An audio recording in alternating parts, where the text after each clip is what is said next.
Hi மக்களே, எல்லாரும் எப்படி இருக்கீங்க? இன்னைக்கு நான் உங்களுக்காக பிரைஸ் ஆஃப் கன்ஃபெஷன் சீரிஸோடைய அடுத்த எபிசோட் கொண்டு வந்திருக்கேன். இதுக்கு முன்னாடி ஒரே வீடியோல 3 எபிசோட் போட்டிருப்பேன். அதை பார்க்காம இதை பார்க்க வந்தீங்கன்னா ஒண்ணுமே புரியாது. அந்த ஃபர்ஸ்ட் பார்ட்டுடைய லிங்கை ஃபர்ஸ்ட் கமெண்ட் டிஸ்கிரிப்ஷன் அப்படின்னு சொல்லிட்டு எல்லா இடத்துலயும் கொடுத்து வச்சிருப்பேன், ஐ கார்ட்லயும் கொடுத்திருப்பேன். அதை போயிட்டு பார்த்துட்டு வந்து இந்த வீடியோ பார்க்க ஸ்டார்ட் பண்ணுங்க. இப்போ கதைக்குள்ள இப்போ 6வது எபிசோடைய ஸ்டார்டிங் சீன்லயே அந்த கோர்ட்ல ஜட்ஜி கேக்குறாங்க, ஏமா யாரை பார்த்துமா இதை சொன்ன அப்படின்னு சொல்லிட்டு கேட்கும்போது, நான் யாரை பார்த்தும் சொல்ல, எனக்கு நானே சொல்லிக்கிட்டு இருந்தேன், எனக்கு டைமே இல்லை இல்லையா, எனக்கு மோட்டிவேஷனுக்காக நானே பேசிக்கிட்டு இருந்தேன் அப்படின்னு சொல்லிட்டு பிளேட்டையே திருப்பி போடுறாங்க. இப்ப அப்படியே எங்க சீன் கட் ஆகுது. இந்த கேஸ் முடிய இந்த பொண்ணை வெளியே கூட்டிட்டு வராங்க. கூட்டிட்டு வரும்போது பொதுமக்கள்லாம் இந்த பொண்ணை போட்டு அடிக்கிறாங்க, நசுக்கிறாங்க, ஏதாவது பண்ண முடியுமான்னு பாக்குறாங்க. அதையும் தாண்டி கூட்டிட்டு போகும்போது யாரோ செருப்பு தூக்கி அடிக்கிறாங்க. அது யாரான்னு பார்த்தா அந்த டென்டிஸ்ட் கப்பலுடைய தாத்தா மக்களே. அவர் வந்திருக்காரு. அவர் வந்துட்டு செமையா காட்டு கத்தா கத்திக்கிட்டு இருக்காரு, நீலாம் நல்லாவே இருக்க மாட்டேன், நாசமா போயிடுவ, உனக்கு வந்துட்டு இதே நிலைமை தான், கர்மா இஸ் பூமராங்லாம் சொல்ல எனக்கு எல்லாமே தெரியும் அப்படின்னு சொல்லிட்டு அந்த பொண்ணு வண்டிக்குள்ள போறா. வண்டிக்குள்ள போறதுக்கு முன்னாடி அங்க ஹீரோயின் நிப்பாங்க. ஹீரோயினை பார்த்து முறைச்சிக்கிட்டே போறா. இதை நம்ம ஹீரோ நோட் பண்றாரு. இப்போ ஹீரோயினுக்கு ஒரே பயமா இருக்கு. இந்த பொண்ணு வேற சொல்லிட்டாலே டைமே இல்ல அப்படின்னு சொல்லிட்டு நேரடியா வான் பண்ணிட்டா. இப்போ நம்ம என்ன பண்ணலாம் அப்படின்னு சொல்லிட்டு யோசிக்கிறவங்க அந்த குட்டி பையன் தாத்தா கூட தான் கிளம்பி போவான். நம்ம ஹீரோயின் கார்ல பின்னாடியே ஃபாலோ பண்ணிட்டு போறாங்க. தாத்தா போற வழியில ஸ்கூல்ல இறக்கி விட்டு அவரு கிளம்பி அவருடைய வீட்டுக்கு போறாரு. இந்த பையன் உள்ளுக்குள்ள போயிட்டு வேற ட்ரெஸ் எல்லாம் மாத்திட்டு ஸ்கூல் யூனிஃபார்ம் எல்லாம் மாத்திட்டு வெளியே வரான். வெளியே வந்து ஒரு டாக்ஸி பிடிச்சி நேரா கிளம்பி அவனுடைய வீட்டுக்கு போறான். இவன் என்ன கிளம்பி அவன் வீட்டுக்கு போறானே, அதான் அந்த டென்டிஸ்ட் கப்பல் ஸ்டார்டிங்ல இறந்து போனாங்க இல்லையா, அதே வீட்டுக்கு போயிட்டு உட்காந்து கேம் விளையாடிட்டு இருக்கான். அதுக்கப்புறம் ஈவினிங் ஆனவனே இவன் மறுபடியும் கிளம்பி மறுபடியும் ஸ்கூலுக்கு போயிட்டு யூனிஃபார்ம் எல்லாம் மாத்திட்டு வெளியே வந்து வெயிட் பண்ணிட்டு இருக்கும் போது கூட படிக்கிற இன்னொரு பையன் வரான். அந்த பையன் கிட்ட ஏதோ கையில கொடுத்துட்டு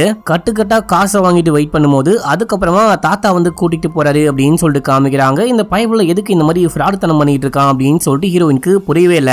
இப்ப அப்படியே சீன் கட் ஆகுது. ஹீரோனுடைய லாயரையும் அதுக்கப்புறமா இவனுடைய லாயரையும் காமிக்கிறாங்க. இவங்க ஃபாரன்சிக் போயிட்டு இப்போ வந்துட்டு மொத்தமா 2 பாட்டில ஃபாரன்சிக் வந்துட்டு கிரைம் ஸ்பாட்ல இருந்து கண்டுபிடிச்சு கொண்டு வந்திருப்பாங்க.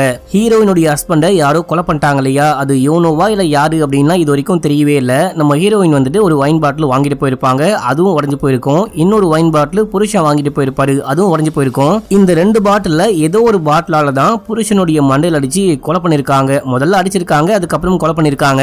ஃபாரன்சிக் டெஸ்ட் பண்ணி பார்க்கும்போது ஹீரோயினுடைய ஃபிங்கர் பிரிண்ட் இருக்கு. சோ கண்டிப்பா ஹீரோயின் தான் கொலை பண்ணாங்க அப்படின்னு சொல்லிட்டு முடிவு பண்ணிட்டாங்க. இப்போ இந்த 2 பாட்டிலையும் தனித்தனியா மொத்தமா செக் பண்ணி பாத்தீங்களா, உடைஞ்சு போன பாட்டில மறுபடியும் பாட்டிலா ஒட்ட வைக்க முடியுமா, அந்த மாதிரி கரெக்டா அந்த பீசஸ்லாம் ஒட்ட வச்சு பாத்தீங்களா, ஹீரோயின் தான் அந்த பாட்டில கொண்டு போயிட்டு அடிச்சு உடைச்சாங்களா அப்படின்னு சொல்லிட்டு செக் பண்ணீங்களா அப்படின்னு சொல்லிட்டு கேக்குறாங்க. நம்ம ஹீரோயினுடைய வக்கீல் கேக்குறாரு, அந்த மாதிரி பண்ண சொல்லி போலீஸ் எங்ககிட்ட கேட்கவே இல்லை, கேட்காத விஷயத்தெல்லாம் நாங்க எப்படி பண்ண முடியும், எங்களுக்கே ஏற்கனவே எக்கச்சக்கமான கேஸ் இருக்கு, அது மட்டும் இல்லாம இந்த கேஸே முடிய போகுது அப்படின்றதுனால இந்த மொத்த இதுவையும் தூக்கி குப்பையில போட போறோம் அப்படின்னும் போது இந்த மாதிரிலாம் பண்ணவே பண்ணாதீங்க, அட்லீஸ்ட் நாங்களாச்சும் பார்க்கறோம் கொடுங்க அப்படின்னு சொல்லிட்டு நம்ம ஹீரோயினுடைய லாயர் செமையா சண்டை போட்டு அந்த உடைஞ்சு போன பாட்டிலுடைய பீஸ் எல்லாம் வாங்கிடுறாங்க.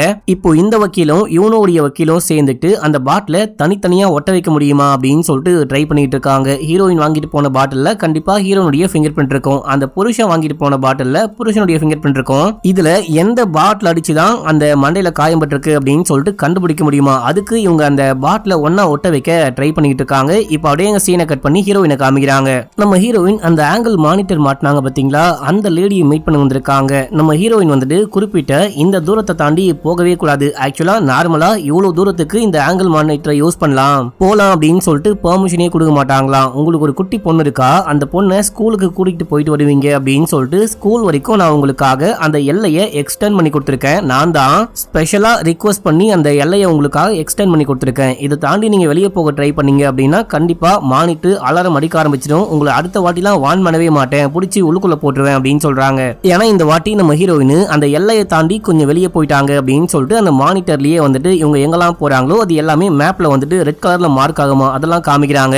இதுதான் டெய்லி நீங்க யூஸ் பண்ணக்கூடிய எல்லை, இது வந்துட்டு ஸ்கூலு, இது வந்துட்டு மார்க்கெட் பிளேஸ், இது வரைக்கும் நீங்க போயிட்டு வரலாம், கோர்ட்டுக்கு போகணும் போலீஸ் ஸ்டேஷன் போகணும் அப்படின்னா அப்போ வந்துட்டு அந்த எல்லையை தாண்டி போலாம் அப்படின்ற மாதிரி அவங்களுக்கு பெர்மிஷன் இருக்கு போல. நீங்க ஏற்கனவே ஓடி போக ட்ரை பண்ணிருக்கீங்க, அது ஒரு கேஸ், பட் ஓகே ஏதோ ஒரு ஸ்ட்ரேஞ்சர் உள்ளுக்குள்ள வந்தா அப்படின்னு சொல்லிட்டு அது பெரிய விஷயம் கிடையாது. ஆனா மறுபடியும் நீங்க வந்துட்டு கார்ல போகும்போது தனியா வேற எங்கேயோ அந்த எல்லையை தாண்டி போக ட்ரை பண்ணிருக்கீங்க, அடுத்த வாட்டி இந்த மாதிரிலாம் போகவே கூடாது அப்படின்னு சொல்லிட்டு வார்ன் பண்ணிட்டு இருக்காங்க. இப்போ 5 மணி வரைக்கும் நீங்க இங்க தான் வெயிட் பண்ணணும் அப்படின்னு போது 5 மணி வரைக்கும் வெயிட் பண்றாங்க.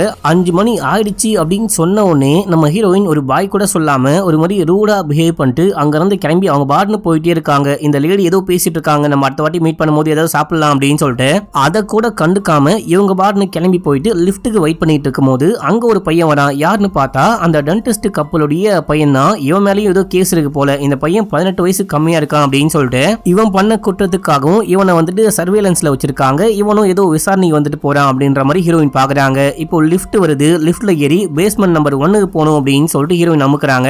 அந்த பையன் 2 அமுக்குறான். இப்போ அந்த பேஸ்மெண்ட் நம்பர் 1 வருது, அதுல ஹீரோயின் இறங்காம அப்படியே நிக்கும் போது இந்த பையன் பாக்குறான். பார்த்துட்டு ஒண்ணுமே சொல்லாம அமைதியா இருக்க 2 வருது, அந்த பையன் இறங்கி போறான். அவனுக்கு பின்னாடியே ஹீரோயின் போக அந்த பேஸ்மெண்ட்ல யாருமே கிடையாது. இதுக்கப்புறம் டைமை வேஸ்ட் பண்ணவே கூடாது, அந்த சைக்கோ பொண்ணு வேற கொலை பண்ண சொல்லிட்டா, டைமை வேஸ்ட் பண்ணாம இப்பயே கொலை பண்ணிடலாம் அப்படின்னு சொல்லிட்டு ஆட்கள் யாராவது இருக்காங்களான்னு பார்க்கும்போது யாரையும் காணோம். கத்தியை ரெடியா கொண்டு வந்திருக்காங்க. கத்தியை வச்சு கொலை பண்ணலான்னு போகும்போது அங்க ஒரு கார் வருது. இந்த பையனை பிக்கப் பண்ண யாரோ வந்துட்டாங்க. அந்த பையன் கார்ல ஏறி கிளம்பிட்டான். இப்போ நம்ம ஹீரோயின் ஒண்ணுமே பண்ணாம அந்த லேடி வந்துட்டு சாப்பிட ஏதோ பேசிட்டு இருந்தாங்க, கேட்டுட்டு இருந்தாங்க பாத்தீங்களா, அதை வாங்கிட்டு மேல போயிட்டு ஐயோ என்ன மன்னிச்சுக்கோங்க, பேசிக்கிட்டு இருக்கும் போது நான் வந்துட்டு அதை கண்டுக்காம கிளம்பி போயிட்டேன். அதுக்கப்புறம் தான் எனக்கு தோணுச்சு நம்ம மீட் பண்ணலாம், மறுபடியும் பேசலாம், சாப்பிட்டுக்கிட்டே பேசலாம் அப்படின்னு சொல்லிட்டு வாங்கிட்டு வந்தேன், வாங்க சாப்பிடலாம் அப்படின்னு சொல்லிட்டு மன்னிப்புலாம் கேட்டு இப்போ அந்த சாப்பாடெல்லாம் ஓபன் பண்ணி வைக்கிறேன் அப்படின்ற பேர்ல சாஸை வந்துட்டு வேணுத்துக்குனே தெரியாம ஊத்துற மாதிரி வேணுத்துனே மேல ஊத்தி விடுறாங்க. எங்க மன்னிச்சுக்கோங்க, தெரியாம ஊத்திட்டேன், சாரி சாரி அப்படின்னும் போது அதெல்லாம் பரவாயில்ல, நான் போயிட்டு கழுவிக்கிட்டு வரேன் அப்படின்னு சொல்லிட்டு அவங்க பாத்ரூமுக்கு போக அதுக்குள்ள இந்த லேப்டாப் எல்லாம் நோண்டி அந்த டென்டிஸ்ட் கப்பலுடைய பையனுடைய பேரெல்லாம் போட்டு இவன் மேல என்ன கேஸ் இருக்கு அப்படின்னு சொல்லிட்டு பார்க்கும்போது அந்த பையன் தப்பான வீடியோவெல்லாம் ரெக்கார்ட் பண்ணி அதை டிஸ்ட்ரிபியூட்டும் பண்ணிருக்கான், மக்களை வித்திருக்கான். அதுக்காக கைது பண்ணிருக்காங்க, விசாரிச்சிருக்காங்க. இவனை வந்துட்டு 18 வயசு கம்மியா இருக்கான் அப்படின்றதுனால இவனை சர்வேலன்ஸ்லயே வச்சுக்கணும் அப்படின்னு சொல்லிட்டு இவனையும் சர்வேலன்ஸ்லயே வச்சுக்கிறாங்களாம். இந்த விஷயம்லாம் ஹீரோயின் பார்த்துட்டு அந்த கேஸோடைய நம்பர், அது என்ன கேஸ் அப்படின்னு சொல்லிட்டு எல்லாமே போட்டோ எடுத்துட்டு அப்படியே ஏஞ்சி வராங்க. கரெக்டா அந்த டைம்ல இந்த லேடி வந்துட்டாங்க. இவங்க முழிச்சுக்கிட்டு இருக்காங்க இல்லையா, இந்த மொழியை பார்த்துட்டு என் லேப்டாப்பை நோண்டிங்களா அப்படின்னு சொல்லிட்டு கேட்கும்போது நம்ம ஹீரோயின் எதுவுமே பேசாம இருக்காங்க. வந்து பார்க்கும்போது ஹீரோனுடைய ஃபைல் தான் ஓபன்ல இருக்கு. இங்க பாருங்க, நீங்க ஏதாவது வேணும் அப்படின்னா நானே காட்டுவேன், நீங்க எந்த விஷயம்லாம் பார்க்கலாமோ அது எல்லாத்தையும் நானே காட்டுவேன், மற்றபடி நீங்க போயிட்டு என் லேப்டாப்பை ஓபன் பண்ணி பார்க்க கூடாது, இது ரொம்ப தப்பான விஷயம் அப்படின்னு சொல்லிட்டு வார்ன் பண்றாங்க. அடுத்து நம்ம ஹீரோயின் வீட்டுக்கு வந்து இந்த கேஸை பத்தி எல்லாமே சர்ச் பண்ணி பாக்குறாங்க அப்படின்னு சொல்லிட்டு காமிக்கிறாங்க. இப்ப அப்படியே எங்க சீன் கட் ஆகுது, ஜெயில காட்டுறாங்க. வாரத்துக்கு ஒரு வாட்டி ஏதாவது ஒரு படம் போட்டு காட்டுவாங்க போல. எல்லா கைதிகளையும் கூட்டிட்டு போயிட்டு படம் போட்டு காமிச்சுக்கிட்டு இருக்கும் போது இவனை மட்டும் பாத்ரூம் போறேன் அப்படின்னு சொல்றா. இவளை மட்டும் தனியா கூட்டு போறாங்க. இவ உள்ளுக்குள்ள பாத்ரூம் போயிட்டு இருக்கும் போது வெளியே ஒரு போலீஸ் காவலுக்கு நின்னுகிட்டு இருக்காங்க. இந்த டைம்ல பார்த்தா படம் பார்த்துக்கிட்டு இருக்கும் போது அங்க இருக்கிற கைதிகள்லாம் மத்த கைதிகள் கூட பயங்கரமா சண்டை போடுறாங்க, ஒரே சத்தமா இருக்கு. இந்த பொண்ணு பாத்ரூம் தானே போறா, பாத்துக்கலாம் அப்படின்னு சொல்லிட்டு அந்த இன்னொரு போலீஸ் மத்த போலீஸ் எல்லாருமே சேர்ந்துட்டு உள்ளுக்குள்ள போயிட்டு எல்லாரையும் அமைதிப்படுத்துறாங்க. அமைதிப்படுத்திட்டு பார்க்கும்போது பாத்ரூம் போன நம்ம யூனோவை ஆளை காணும். எங்க இந்த பொண்ணு, எங்க இந்த பொண்ணு அப்படின்னு சொல்லிட்டு பார்த்தா நம்ம யூனோ பாத்ரூம் போகும்போது அங்க ஒரு குண்டு பொண்ணை போட்டு ஒரு பஜாரி பொம்பளை பொலன்னு பொழந்துகிட்டு இருக்கா, செம்மையா அடிச்சுக்கிட்டு இருக்கா. ஏன் இந்த பொண்ணை போட்டு இந்த பஜாரி பொம்பளை இப்படி அடிச்சுக்கிட்டு இருக்காளே அப்படின்னு சொல்லிட்டு தடுத்து கேள்வி கேட்கலாம் அப்படின்னு சொல்லிட்டு போனா அந்த லேடியும் கூட்டுக்காரங்களும் அடிச்ச அடியில அந்த பொண்ணு மூச்சு பேச்சு இல்லாம இறந்தே போயிட்டா போல. சும்மா இந்த பொண்ணு அடிச்சு விளையாடலாம், டீஸ் பண்ணலாம் அப்படின்னு சொல்லிட்டு பார்த்தா அநியாயமா செத்தே போயிட்டா போல அப்படின்னு சொல்லிட்டு ஃபர்ஸ்ட் எய்ட்லாம் பண்ணி காப்பாத்த ட்ரை பண்ணிட்டு இருக்கா. இந்த பொண்ணால ஒண்ணுமே பண்ண முடியல. நம்ம யூனோ போறாங்க, அந்த குண்டு பொண்ணுக்கு மேலேயே ஏறி உட்கார்ந்துட்டு அப்படியே மாங்குன்னு குத்துறாங்க. ஆக்சுவலா இந்த பொண்ணு கொஞ்சம் குண்டா இருக்கா இல்லையா, அதனால லைட்டா பிரஸ் பண்ணாலாம் அந்த ஹார்ட் செயல்பட ஆரம்பிக்காதான். இந்த மாதிரி போட்டு அடிக்கணும் அப்படின்னு சொல்லிட்டு டமால் டிமில் அடிச்சுக்கிட்டு இருக்கும் போது இதே டைம்ல இந்த பொண்ணை தேடிட்டு அந்த போலீஸ்லாம் வந்தாங்க பாத்தீங்களா. அவங்க வந்து பார்க்கும்போது இந்த யூனோ தான் அந்த குண்டு பொண்ணை போட்டு அடிக்கிற மாதிரியும் ஏதோ கொலை பண்ற மாதிரியும் தெரியுது. இதனால கடுப்பாயிட்டு நிப்பாட்டுன்னு கத்திக்கிட்டே வந்து கட்டையால ஓங்கி ஒரே போடு மண்டையிலேயே இந்த பொண்ணு மட்டையாயிட்டா. அதே டைம்ல அந்த குண்டு பொண்ணு கண்ண முடிக்கிறா. அடுத்த சீன்ல குண்டு பொண்ணு கண்ண முடிச்சு எல்லாமே சொல்லிருப்பா, என்ன வந்துட்டு இவங்க தான் அடிச்சு மட்டை பண்ணாங்க, ஆக்சுவலா இவனை வந்துட்டு காப்பாத்ததான் ட்ரை பண்ணா, என்ன காப்பாத்தினா அப்படின்லாம் சொல்றாங்க.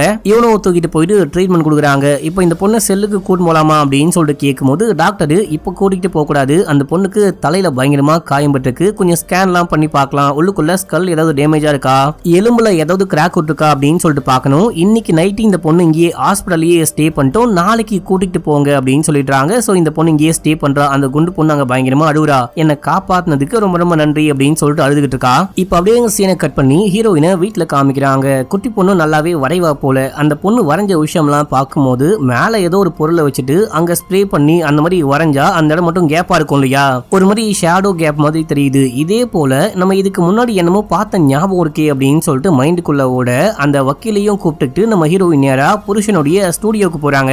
அங்க போயிட்டு பார்க்கும்போது இந்த ரத்தம் தெரிக்கும் போது ரத்தம் தெரிச்ச இடத்துல வாட்ச் மாதிரி என்னமோ தெரியுது. அந்த வாட்ச் இருந்த இடத்துல மட்டும் ரத்தம் தெரியல, அது பயங்கரமா அப்படியே டஸ்ட் ஆயிட்டு துருபிடிச்சு போயிட்டு இருக்கு. இப்போ இந்த வக்கீல் வந்து பார்த்தவரு கண்டிப்பா இது வாட்ச் தான் நினைக்கிறேன், இந்த ட்ரேஸை வச்சு பார்க்கும்போது வாட்சா இருக்கும் அப்படின்னு தான் தோணுது. இந்த வாட்சை எங்கேயோ பார்த்த மாதிரி ஞாபகம் இருக்கே அப்படின்னு சொல்லிட்டு யோசிக்கிறாரு. ஆக்சுவலா அந்த யூனோ இருக்காலியா, அந்த பொண்ணு வந்துட்டு எப்பயுமே கையில ஒரு வாட்ச் கட்டியிருப்பா.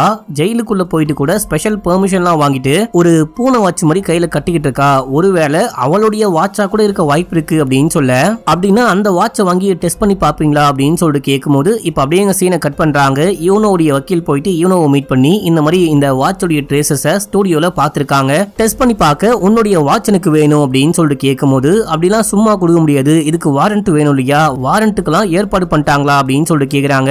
அதுக்கப்புறம் இந்த பொண்ணு என்ன சொன்னா அப்படின்லாம் காட்டல. இந்த பொண்ணு அந்த வாட்சை கொடுக்குற மாதிரியும் இல்லைன்னு தான் நினைக்கிறேன். இப்போ அப்படியே எங்க சீன் கட் ஆகுது. நம்ம ஹீரோனுடைய போனுக்கு நீ ரொம்ப ஸ்மார்ட்டா இருக்க மாதிரி ஆக்ட் பண்ணாத, டைம் ரொம்ப கம்மியா இருக்கு அப்படின்னு சொல்லிட்டு அன்னோன் நம்பர்ல இருந்து மெசேஜ் வருது. கண்டிப்பா யூனோ தான் ஏதோ ஒரு வழியில இருந்து இந்த மாதிரி மெசேஜ் போடுறா அப்படின்னு சொல்லிட்டு ஹீரோயின் புரிஞ்சுக்கிறாங்க. இப்போ அப்படியே எங்க சீன் கட் ஆகுது. நம்ம ஹீரோயின் இந்த வக்கீல் அதுக்கப்புறமா அந்த யூனோடைய வக்கீல் அப்படின்னு சொல்லிட்டு 3 பேரும் மீட் பண்றாங்க. ஏதாவது ப்ரூஃப் கிடைச்சதா அப்படின்னு சொல்லிட்டு ஹீரோயின் கேக்குறாங்க. எனக்கு என்ன பயம் அப்படின்னா, அந்த பொண்ணு திடீர்னு பேச்சை மாத்தி பேசினா அப்படின்னா கண்டிப்பா நான் மாட்டிப்பேன், பண்ணாத கொலைக்கு நான் உள்ளுக்குள்ள போற மாதிரி இருக்கும், ஏதாவது நமக்கு ஒரு ஸ்ட்ராங்கான ப்ரூஃப் வேணும் அப்படின்னு சொல்லிட்டு ஹீரோயின் கேட்கும்போது நீங்க பயப்படாதீங்க, அவளே தான் வந்து கொலை பண்ண அப்படின்னு சொன்னா அப்ப எப்படி மாத்தி சொல்லுவா அப்படின்னு சொல்லிட்டு கேட்கும்போது அப்போ இவனுடைய வக்கீல் கேக்குறாரு, எனக்கு என்னமோ அந்த பொண்ணை நம்புற மாதிரியே தெரியல, நேத்து நான் போயிட்டு பேசும்போது நான் வந்துட்டு திடீர்னு என் முடிவை மாத்திப்பேன் அப்படின்ற மாதிரி சொன்னா இவனோவை நம்ப முடியாதுன்னு தான் நினைக்கிறேன் அப்படின்னு சொல்லிட்டு இந்த வக்கீல் சொல்றாரு. இதே டைம்ல அந்த ஸ்கூல்ல இருந்து கால் பண்றாங்க. எல்லாரையுமே சேர்த்துட்டு வெளியே ஏதோ மாலுக்கு டூர் மாதிரி கூட்டிட்டு போனாங்களாம். அந்த மால்ல திடீர்னு குட்டி பாப்பா காணாம போயிட்டா அப்படின்னும் போது என்னது குட்டி பொண்ணு ஆளை காணுமா அப்படின்னு சொல்லிட்டு நம்ம ஹீரோயின் இந்த 2 வக்கீல் 3 பேருமே கிளம்பி அந்த மாலுக்கு போறாங்க. மாலுக்கு போயிட்டு எல்லா இடத்துலயும் தேட ஆரம்பிக்கிறாங்க. அந்த மைக்ல எல்லாம் அனௌன்ஸ் பண்றாங்க. இதுக்கு நடுவுல அந்த குண்டு பொண்ணு நம்ம ஜெயிலுக்குள்ள பார்த்தோம் இல்லையா, அந்த பொண்ணு குட்டி பொண்ணை கூட்டிட்டு வரா. இப்பதான் நம்ம ஹீரோயினுக்கு உயிரே வருது. இந்த குழந்தைய பார்த்தோன்னே ரொம்ப நன்றி அப்படின்னு சொல்லும் போது குழந்தைய பத்திரமா பாத்துக்கோங்க அப்படின்னு சொல்லிட்டு ஹீரோயினுடைய பேரை சொல்ல ஹீரோயினுக்கு பயங்கர ஷாக்கு. என்னுடைய பேர் எப்படி உங்களுக்கு தெரியும் அப்படின்னு சொல்லிட்டு ஹீரோயின் கேட்கும் போது எனக்கு தெரியாது, யூனோவுக்கு தெரியும் அப்படின்னு சொல்ல யூனோவா அப்படின்னு சொல்லிட்டு மறுபடியும் ஹீரோயினுக்கு பயங்கரமா தூக்கி வாரி போடுது. ஆமா, யூனோ உங்ககிட்ட ஒன்னு சொல்ல சொன்னா, நீங்க வந்துட்டு மத்த எதுலயும் கவனம் செலுத்தாம குழந்தைய பத்திரமா பாத்துக்க சொன்னா அப்படின்னு சொல்லிட்டு அங்கிருந்து கிளம்ப அப்போ நம்ம வக்கீல் வந்துட்டு குழந்தைக்கு நீங்க வந்துட்டு சாக்லேட்லாம் வாங்கி கொடுத்துருக்கீங்க, இந்தாங்க காசு அப்படின்னு சொல்லிட்டு கொடுக்கும்போது இல்ல காசெல்லாம் வேணாம், காசெல்லாம் வாங்க சொல்லவே இல்லை அப்படின்னும் போது என்னது காசு வாங்க சொல்லவே இல்லையா, யாரு சொல்லி இந்த விஷயம்லாம் நீ பண்ண அப்படின்னு சொல்லிட்டு கேட்டு ஒரு கடுப்பாயிட்டு போலீஸ்க்கு போன் பண்ற மாதிரி அப்படின்னும் போது ஹீரோயின் வேணாம் அவங்கள விடுங்க, போலீஸுக்கெல்லாம் கால் பண்ண வேணாம், என் குழந்தைய கண்டுபிடிச்சு கொடுத்தவங்களே அவங்க தான், பெரிய பிரச்சனை எதுலையும் மாட்டி வர தேவையில்ல, அவங்கள போக சொல்லுங்க அப்படின்னும் போது அந்த பொண்ணு வந்து கிளம்பிட்டா, போக விட்டுறாங்க. இப்ப அப்படியே எங்க சீனை கட் பண்ணி ஹீரோயினை வீட்டுல காமிக்கிறாங்க.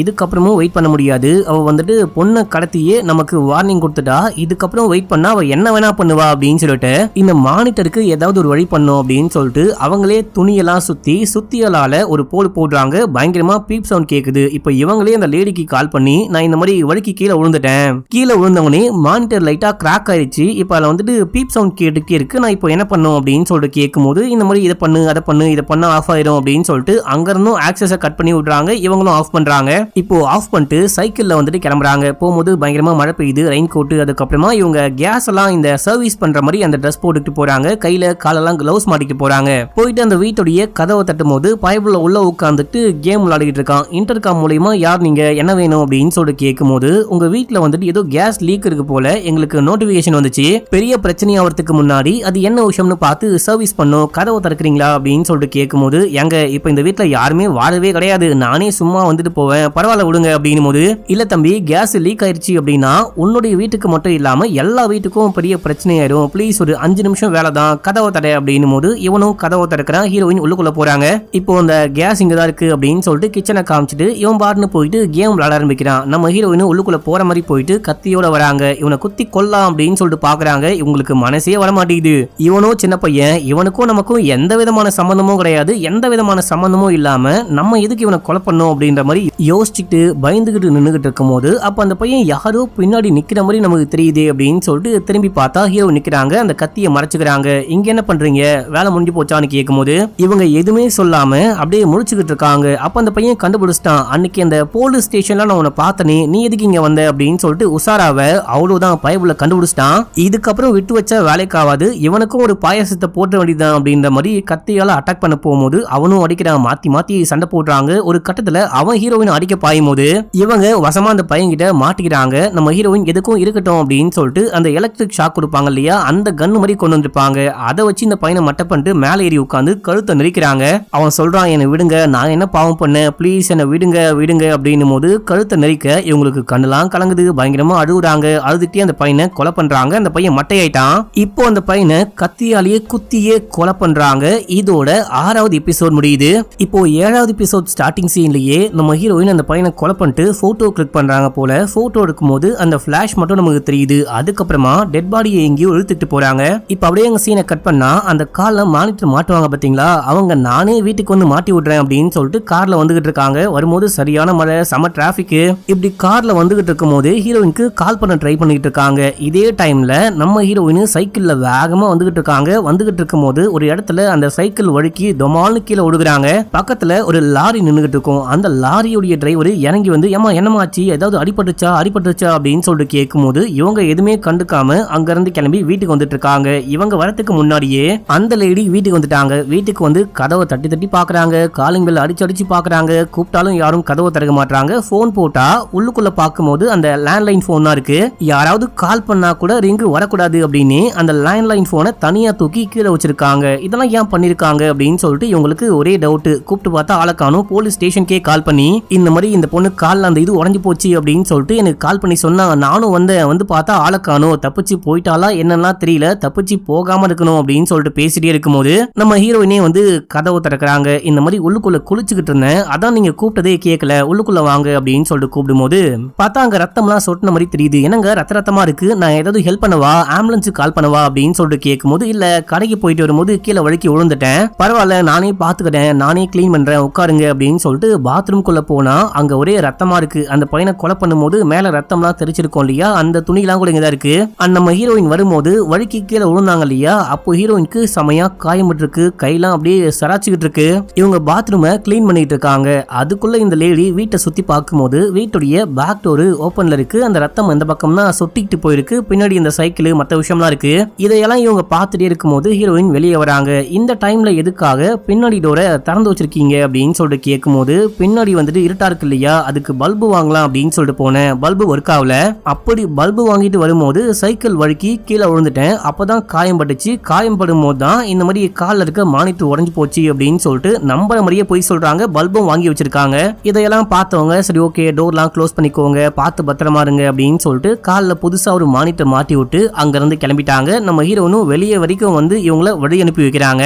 இப்ப இந்த லேடி போனதுக்கு அப்புறமா ஹீரோயின் உள்ளுக்குள்ள வந்து பயங்கரமா பயந்துகிட்டு இருக்காங்க. ஒரு கொலையை பண்ணிட்டு வந்துட்டோம் அப்படின்னு சொல்லிட்டு பயந்துட்டு போன்ல போட்டோ பாக்குறாங்க. இவங்க தான் அந்த பையனை கொலை பண்ணிட்டு போட்டோ எடுத்திருக்காங்க. அந்த இவனுக்கு காமிக்கணும் இல்லையா, அந்த பொண்ணுக்கு ப்ரூவ் பண்ணணும் அப்படின்னா போட்டோ வேணும் அப்படின்னு சொல்லிட்டு போட்டோவே கிளிக் பண்ணிருக்காங்க. இதுக்கப்புறமா போயிட்டு கொலை பண்ணும்போது ரத்தம்லாம் தெரிச்சிருக்கும். அந்த எல்லா விஷயத்தையுமே போட்டு எந்த ஒரு எவிடன்ஸும் யாருக்கும் கிடைக்க கூடாது அப்படின்னு சொல்லிட்டு எரிச்சிட்டாங்க. இதே டைம்ல இவனோடைய வக்கீலுக்கு ஒரு போஸ்ட் வருது. இந்த போஸ்ட்டை கொண்டு போயிட்டு காமிக்கணும், அந்த பொண்ணு கிட்ட கொடுக்கணும் அப்படின்னு சொல்லிட்டு ஜெயிலுக்கே போயிட்டு அந்த பொண்ணை மீட் பண்ணி இந்த கவரை கையில கொடுக்கும் போது கவரை திறந்து உள்ளுக்குள்ள பார்த்தா வேற யாரோ ஒரு போட்டோ அமைச்சிருக்காங்க. அந்த போட்டோல பார்க்கும்போது நம்ம ஹீரோயின் கொலை பண்ணாங்க இல்லையா, அந்த டென்டிஸ்டோடைய பையன், அந்த பையனை கத்தியால குத்தி கொலை பண்ண மாதிரியே போட்டோ இருக்கு. இதை பார்த்துட்டு இந்த பொண்ணு ஷாக் ஆகுறா. என்னமா ஷாக் ஆகுற, அது என்ன போட்டோ, நான் பார்க்கலாமா அப்படின்னு சொல்லிட்டு கேட்கும் போது டக்குன்னு இந்த பொண்ணு வேக வேகமா கிழிச்சு வாய்க்குள்ள போட்டு முழுங்க ஆரம்பிக்கிறா. அங்க இருக்க போலீஸ்லாம் ஓடி வந்து தடுக்கிறாங்க. இந்த பொண்ணுக்குள்ள வாய்க்குள்ள என்ன விஷயம் இருக்கு அப்படின்னு சொல்லிட்டு பார்க்க ட்ரை பண்றாங்க. ஆனா அதுக்குள்ள அந்த பொண்ணு முழுங்கிட்டா. அவ்வளவுதான் வக்கீலே, உன்னை பாக்குற டைம் முடிஞ்சு போச்சு, நான் கிளம்புறேன், நீயும் கிளம்பு அப்படின்னு சொல்லிட்டு இந்த பொண்ணு கிளம்பி செல்லுக்கு போறா. செல்லுக்கு போனா புதுசா ஒரு பொண்ணு வந்திருக்கா. அங்க இருக்கிறதுலயே இந்த பொண்ணு தான் சின்ன பொண்ணு மக்களே, ஒரு 19-20 வயசு இருக்கும்னு நினைக்கிறேன். பயங்கர சந்தோஷமா இருக்கா, ஆட்டம் போட்டுக்கிட்டு இருக்கா. நம்ம இவனுக்கு சின்ன பொண்ணுங்களை பார்த்தாலே பிடிக்காதான், கிட்ட வராதே அப்படின்னு சொல்லிட்டு ஓரமா உட்காந்துட்டா. இப்ப அப்படியே எங்க சீனை கட் பண்ணி நீ அந்த டென்டிஸ்ட் கப்பலுடைய தாத்தாவை காமிக்கிறாங்க. ஐ மீன் அந்த குட்டி பையனுடைய தாத்தா. இந்த தாத்தா போலீஸ் ஸ்டேஷனுக்கு வந்து என்னுடைய பேரை மெசேஜ் பண்ணிருக்கான், வெளியே போறேன், ஒரு வாரம் தனியா ட்ரிப்புக்கு போறேன், என்ன தேடாதீங்க அப்படின்னு சொல்லிட்டு மெசேஜ் போட்டிருக்கான். வழக்கமா இந்த மாதிரி மெசேஜ் எல்லாம் போட மாட்டான், கால் பண்ணாலும் போனே போக மாட்டேங்குது, என்னாச்சு ஏதாச்சு அப்படின்னே தெரியல, தயவு செஞ்சு உனக்கு என்ன ஆச்சுன்னு பார்க்க முடியுமா அப்படின்னு சொல்லிட்டு கேட்கும்போது, எங்க டீனேஜ் பையன் இந்த மாதிரி தான் அடிக்கடிக்கு எங்கேயாச்சும் வெளியே போவாங்க, இதெல்லாம் கண்டுக்காதீங்க, நீங்க வேணா விசாரிச்சு பாத்தீங்களா, ஸ்கூலுக்கு போயிட்டு மத்தபடி அந்த அப்பா அம்மா வாழ்ந்தாங்களே அந்த வீட்டுக்கெல்லாம் போயிட்டு பாத்தீங்களா அப்படின்னு சொல்லிட்டு கேட்கும்போது, அப்பா அம்மா இறந்து போன வீட்டுக்கு அந்த பையன் எப்படி போவான், அதுக்கு வாய்ப்பே இல்ல, நான் விசாரிச்சு பார்த்தேன், எங்கேயுமே தெரியல அப்படின்னு சொல்லிட்டாங்க. எங்க தேடியுமே அவனை கண்டே பிடிக்க முடியல, எனக்கு ஒரு மாதிரி பயமா இருக்கு, ப்ளீஸ் தேடுறீங்களா அப்படின்னு சொல்லிட்டு கேட்கும்போது, நீங்க போங்க நாங்க என்ன விஷயம்னு பாக்குறோம் அப்படின்னு சொல்லிட்டு அமுச்சு விட்டாங்க.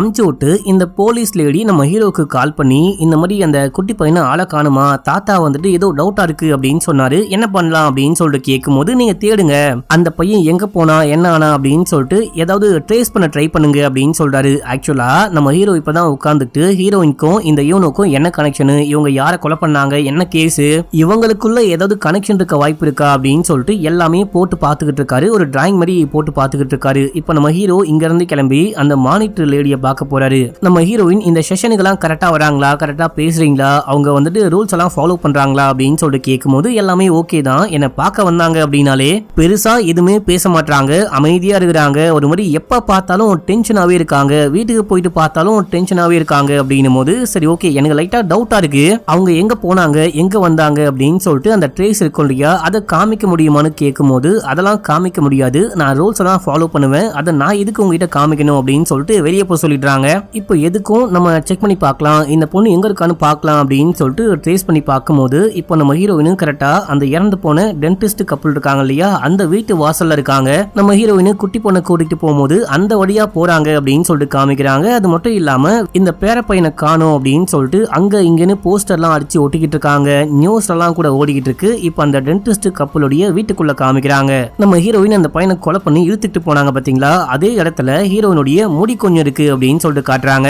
அடுத்து இவனோவை காமிக்கிறாங்க. இவனுக்கு தூக்கம் வராது, டெய்லி இந்த லேடி போலீஸ் தான் ஒரு 3 மாத்திரையை கொண்டு வந்து கொடுத்துட்டு போவாங்க, இன்னைக்கும் கொடுத்துட்டு அவங்க முழுங்கிட்டாங்களா அப்படின்னு சொல்லிட்டு செக் பண்ணிட்டு, இந்த மாதிரி அந்த டென்டிஸ்ட் கப்பலுடைய பையனை ஆளை காணுமா, எங்க போனா அப்படின்னே தெரியலையா அப்படின்னும் போது, அவன் காணாம போனா எனக்கு என்ன வந்துச்சு, ஏன் என்கிட்ட வந்து சொல்றீங்க அப்படின்னு சொல்லிட்டு கேட்கும்போது, அவனுமே உன்னுடைய டார்கெட் தானே, நீ அவனை கொலை பண்ண ஆசைப்பட்டதானே அப்படின்னு சொல்லிட்டு கேட்கும்போது, இந்த பொண்ணு அமைதியா இருக்கா. இதை சொல்லிட்டு போலீஸ் அங்கிருந்து கிளம்பும் போது, ஒருவேளை அவன் அவங்க அப்பா அம்மா கூடயே போயிட்டாலும் தோணுது அப்படின்னு சொல்லிட்டு யூனோ சொல்லும் போது, இதை கேட்டு அந்த லேடி போலீஸே ஷாக் ஆகுறாங்க. ஆனா அவங்க ஒண்ணுமே சொல்லாம அங்கிருந்து கிளம்பிட்டாங்க. இவங்கெல்லாம் போனதுக்கு அப்புறமா தூங்குவாங்க இல்லையா, தூங்குற டைம்ல இது வரைக்கும் இந்த பொண்ணு அந்த தூக்க மாத்திரையை எல்லாத்தையும் சேகரிச்சு வச்சிருப்பா, அது எல்லாத்தையும் தூக்கி வாய்க்குள்ள போட்டுட்டு முழுங்கி அப்படியே படுத்துக்கிட்டு இருக்கா. அப்படியே இந்த பொண்ணுக்கு கொஞ்சம் கொஞ்சமா கண்ணெல்லாம் சொருவுது. இந்த பொண்ணு கொஞ்சம் கொஞ்சமா மயக்கமாகும் போது அந்த டைம்ல புதுசா ஒரு பொண்ணு வந்தா பாத்தீங்களா, அந்த பொண்ணு ஏதோ சொல்றா, நீ இது வரைக்கும் கொலை பண்ணவங்களுக்கும் எனக்கும் ஒரு கனெக்ஷன் இருக்கு அப்படின்னு சொல்லிட்டு ஏதோ சொல்றா. அந்த பொண்ணுக்கு சரியா காது கூட கேட்காம மொத்தமா மயங்கிட்டா.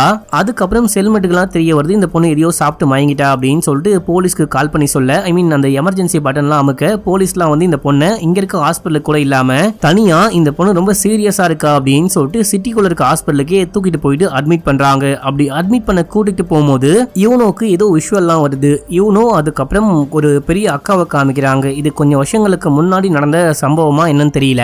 அதுக்கப்புறம் பார்த்தா அந்த அக்காவே இந்த பொண்ணு காருக்குள்ள வச்சு கொளுத்தி விட்டு வர மாதிரியும் காமிக்கிறாங்க.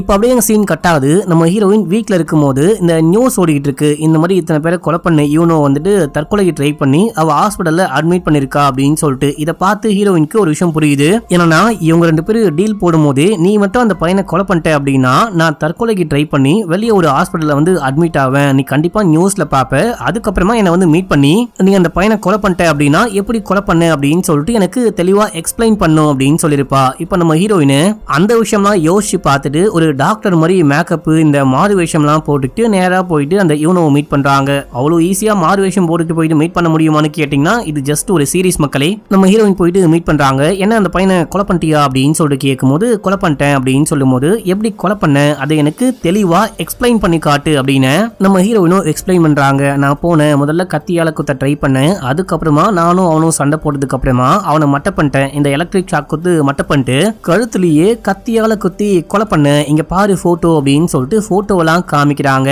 அது ஒண்ணு இவனும் சொல்றா, கண்டிப்பா உன்னால ஒரு மனுஷனை கொலை பண்ண முடியவே முடியாது, நீ கொலை பண்ணல அப்படின்னு போது இப்போ பிளாஷ்பேக் காமிக்கிறாங்க. நம்ம ஹீரோயின் ஹீரோயின் கொலை பண்ணல மக்களே. அந்த கத்திய கையில குத்திட்டு அந்த ரத்தத்தை உடம்புழுக்க தேய்ச்சி விடுறாங்க. கையில வந்துட்டு அந்த எலக்ட்ரிக் ஷாக் கன்னையும் வச்சிருக்காங்க. நான் சொல்றத ஒழுங்கா அமைதியா கேளு. உன்னை கொலை பண்ண சொல்லி என்ன வந்துட்டு ஒரு ஆள் அமுச்சு விட்டுருக்காங்க. நான் கொலை பண்ணல அப்படின்னாலும் கண்டிப்பா வேற யாராச்சும் உன்னை கொலை பண்ணுவாங்க. நான் சொல்ற மாதிரி கேட்ட அப்படின்னா உன்னால உயிர் பிழைக்க முடியும். நான் உன்னை எதுவுமே பண்ண போறது கிடையாது. இந்த ரத்தம்லாம் வச்சு ஜஸ்ட் ஒரு போட்டோவை மட்டும் கொண்டு போயிட்டு யாரு கொலை பண்ண சொன்னாங்களோ அவங்க கிட்ட காமிச்சிடுறேன். நீ கொஞ்ச நாளைக்கு மட்டும் சேஃபா எங்கேயாச்சும் ஸ்டே பண்ணிரு. அதுக்குள்ள எல்லா பிரச்சனையும் முடிச்சுட்டு நான் உன்னை வெளியே கொண்டு வந்துடுறேன் அப்படின்னும் போது அவனும் ஒத்துழைக்கிறான். போட்டோலாம் கிளிக் பண்றாங்க. ரத்தம்லாம் தடை விட்டு சேஃபா யாருக்குமே தெரியாம தங்க ஏதாவது இடம் இருக்கா அப்படின்னு சொல்லிட்டு கேட்கும் போது இடம் இருக்கு அப்படின்னு சொல்லிட்டு இவன் பேஸ்மெண்ட்டை காமிக்கிறான். இந்த பேஸ்மெண்ட்ல நான் ஸ்டே பண்ணுவேன் அப்படின்னு சொல்லிட்டு யாராலையும் கெஸ்ஸே பண்ண முடியாது. நான் இங்கேயே ஸ்டே பண்ணிக்கிறேன். இங்க வந்துட்டு சாப்பிட்றதுக்கு சாப்பாடு, என்டர்டைன்மெண்ட்டுக்கு டிவி அப்படின்னு சொல்லிட்டு எல்லாமே இருக்கு. நீங்க வேணா வெளியே கூட போகும்போது வெளியே போட்டு போங்க அப்படின்னும் போது சரி ஓகே பார்த்து பத்திரமா இரு.